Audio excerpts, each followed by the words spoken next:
If you're like me, you're probably a pussy. You're probably weak. You may even have muscles, but you're still weak up here. You probably have mental health issues too, that you either don't know how to fix or are too distracted to ever come to terms with. Now, if you're really like me, you've probably already made an effort to fix this. You watch all the Hamza videos, you exercise, you read, you meditate, you even gratitude journal, but still yet, something is preventing you from getting stronger. You're addicted to Hamza, you're addicted to YouTube, TikTok, whatever it is, even though you know you shouldn't be. If you're like that, you're like me. Without a conscious life purpose, a man is lost. The cure for lack of purpose is to eliminate the comforts and cushions in your life. No newspapers or magazines, no TV, no candy, cookies, sweets, sex, no cuddling, no movies, no reading of anything at all while on the toilet or eating, and no conversation that isn't about the truth. Oh, but wait, hold on. This book was written in the 90s. These rules aren't the rules I'll be following. Let me just flip those rules around real quick. These are our 2022 rules. Now the goal is to strip your life of routine distraction. You will have to face the basic discomfort and dissatisfaction that is the hidden texture of your life. Only by feeling your suffering and embracing that can you truly grow as a man. So for the next 2 weeks, instead of distracting myself, I'll be filling my time with a lot of solitude. And I'm going to be doing the Hamza 5, but the most important thing that I'll be doing is deep journaling. Spending the time to be introspective and write down my thoughts. When I woke up on day 1, I didn't even check YouTube because I knew I wouldn't be able to watch it anyway. Oddly, I had already felt stronger. After school, I went out and did some parkour with a friend, which was really fun and challenging. And I did have the confidence to walk up to 4 different girls. And I found 2 of them attractive and got their numbers. I did not, however, have the confidence to go talk to this group of like 10 girls that were all taking pictures. That made me feel kind of weak, but I guess you win some and you lose some. But then I just finished the day reading a self-improvement book and it was all good. So,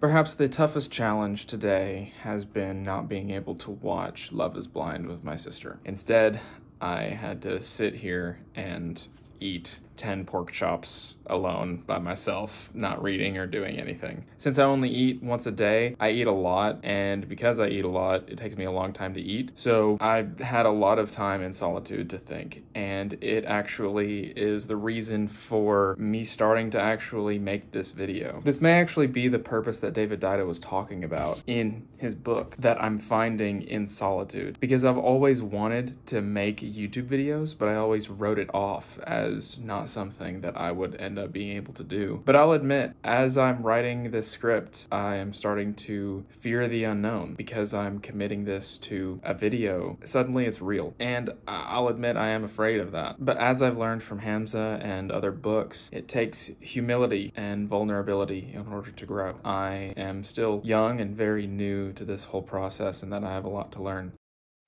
I woke up this morning and I really did want to, check my phone and look at YouTube videos or whatever, but I didn't. And it was actually very productive for me because I got started on my car quite a bit earlier than I normally would have. I got started before 10 o'clock. Now, I would say that while my biggest challenge today was not that big of a challenge, I would argue that I handled it quite well in comparison to the way that I normally would have handled a situation like that. So I was working in my car and I had my Dremel and I accidentally turned it on before I put it underneath my fender well, and I accidentally scratched the paint on my rather recently painted fenders. I did feel bad, but I was able to move on quite quickly. I am definitely feeling a little bit less like resistance whenever it comes to actually moving forward to do things. But it's not like it's happening all overnight. Well, good afternoon. Today's been pretty boring. And it's not like I hate how boring today was, it's just that it was boring. Like, in a way, part of this experiment I don't like, because lately I feel as though I've not really been taking advantage of the solitude. I've just been bored. I can see why he says no more work than necessary, because that's what I'm doing. I was never gonna get absolutely nothing done though, because I'm not gonna throw away 2 weeks of my life just like that. But I find myself thinking more about the distractions than I should. Like, I'm not watching Netflix or YouTube, but I'm kind of thinking about it. I was reading a book earlier today, and one of the interesting things that the author said was that new psychological development needs to be protected. So it's like the new drive that I had on the second day where I might start making a bunch of YouTube videos, that type of thing has to be protected so that you don't start thinking less of yourself. Like, no, I can't do that. It was really interesting. It's a thought. So yesterday was a big day. I happened to get in a decent sized argument with my parents. Usually whenever I get into these kind of arguments with my parents, we harbor these feelings for days. But this time, I just did something nice and kind for my mother. My mom felt better almost immediately, and my dad felt better after like an hour or two. It was great. I don't necessarily think I can remember the last time that I was this stable. I just feel grounded. Now, I can't completely attribute this to the solitude. This is probably also journaling and meditation, but I'm also able to have more clarity whenever I need it. So for example, if I'm talking to a girl, rather than think and be anxious and in my head, I'm able to say, no, I don't want to do that, and just have like a genuine conversation with this person that I'm talking to. They just so happen to be a pretty girl. I must say this is probably the fastest that I have ever grown mentally. Something like this would typically have taken me at least a few months beforehand. But interestingly, I miss video games, probably because I took out the YouTube video, so I miss video games again. All in all, in a week, I would say that if you were gonna try this, you should probably also do journaling as well. I mean, you can do journaling by itself, and you can do solitude by itself, but I think that you'd probably get the best bang for your buck if you did both journaling and solitude at the same time. Today sucked. The morning was pretty fun, but then went out and ended up driving on the road beside my ex-girlfriend, and made me feel awful and weak, because whatever. Then went and saw some family, which was pretty okay, but on my way back, I got pulled over and got a ticket. And it's like, why did that have to happen today? Not a single thing that I can do will make it any better or make him not give me a ticket. So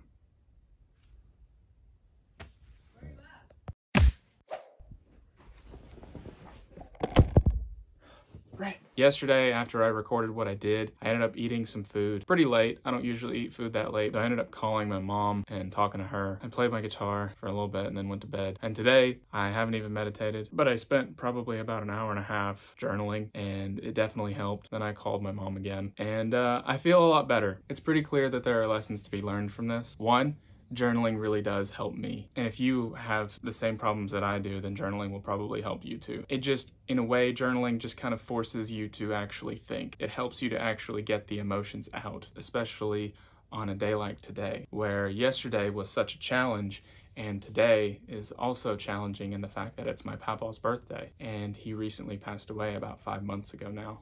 Without journaling, I probably wouldn't have been able to process those emotions as quickly as I did. Not that my goal is to get them processed as fast as possible. I think it's good to feel your emotions, but I must say that it has enabled me to get back to who I am sooner and not feel bad for so long, which is really nice. The introspectiveness is definitely something that I appreciate, because I'm also no longer dependent on talking to someone else in order to express my emotions. I can just process my emotions alone, and oftentimes faster than I would if I was talking to someone else. And I'm already back to doing something productive. I'm not moping around. I'm sitting here recording this video, and earlier I tested out some lavalier microphones that my papa actually gave me, because I'm going to start working on another video as well.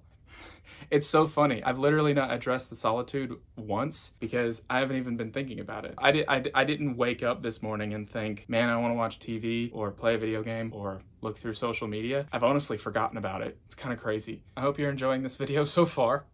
I'm doing my best, so see you tomorrow.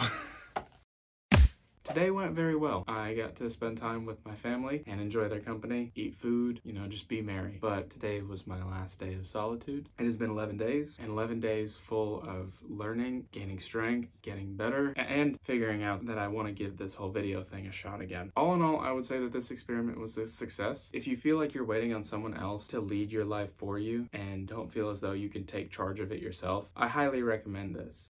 It's now been about a month since I finished Solitude, and since then I've obtained a better grasp of how I work. Just a couple days ago for this video, I was doing some research on editing and camera equipment, and I found myself falling back into a YouTube addiction, but this time I was more prepared for it. The next day I did a full 20 minutes of meditation, stayed off YouTube, ate food without looking at anything. Guess what? I felt better. As for my mission of making YouTube videos, well, you're watching this one. I even looked up 3-point lighting in order to add to the production value of this video, and I've edited consistently enough times to where I'm actually releasing it. I still feel awkward in vlogging situations whenever I'm pointing the camera at someone, but I'm actually doing the YouTube thing and it feels good. I feel driven. I'm actually working on something that I want to work on, not some assignment that someone else gave me. And that's the end of this video. It's good to be back. But remember, no one's gonna live your life for you, so take charge of it yourself.